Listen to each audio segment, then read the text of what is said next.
حامیم، اس کتاب کا اتارا جانا اللہ کی طرف سے ہے جو زبردست ہے، دانا ہے، جو گناہ بخشنے والا اور توبہ قبول کرنے والا، سخت عذاب دینے والا ہے، صاحب کرم ہے۔ اس کے سوا کوئی معبود نہیں، اسی کی طرف لوٹ کر جانا ہے۔ اللہ کی آیتوں میں وہی لوگ جھگڑتے ہیں جو کافر ہیں، تو ان لوگوں کا شہروں میں چلنا پھرنا تمہیں دھوکے میں نہ ڈال دے۔ ان سے پہلے نوح کی قوم اور ان کے بعد اور امتوں نے بھی پیغمبروں کی تکذیب کی، اور ہر امت نے اپنے پیغمبر کے بارے میں یہی قصد کیا کہ اس کو پکڑ لیں اور بیہودہ شبہات سے جھگڑتے رہے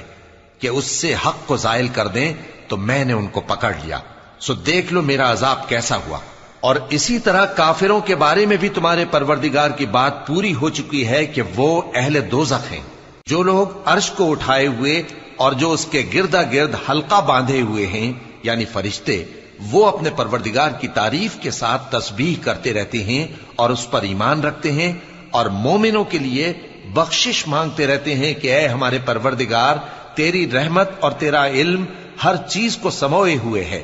تو جن لوگوں نے توبہ کی اور تیرے رستے پر چلے ان کو بخش دے اور دوزخ کے عذاب سے بچا لے۔ اے ہمارے پروردگار، ان کو ہمیشہ رہنے کی بہشتوں میں داخل کر جن کا تو نے ان سے وعدہ کیا ہے، اور جو جو ان کے باپ دادوں اور ان کی بیویوں اور ان کی اولاد میں سے نیک ہوں ان کو بھی،